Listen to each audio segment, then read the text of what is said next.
Challenge number 62, type lookup. Sometimes you may want to look up a type in a union by its attributes. In this challenge, we would like to get the corresponding type by searching for the common type field in the union cat or dog.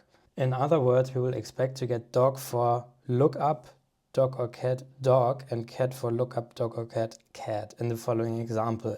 We have two interfaces with different properties. Both have the property type, so it's kind of a discriminated union, and we are supposed to look up the type based on a string and then return the type. Let's look at the challenge in the code. All right, this is quite easy because we basically just have to check if the passed in type extends an object that has the type t, and if that is correct, then we return u, otherwise never. And that is already it. If this video was helpful to you, please like and subscribe. See you in the next one.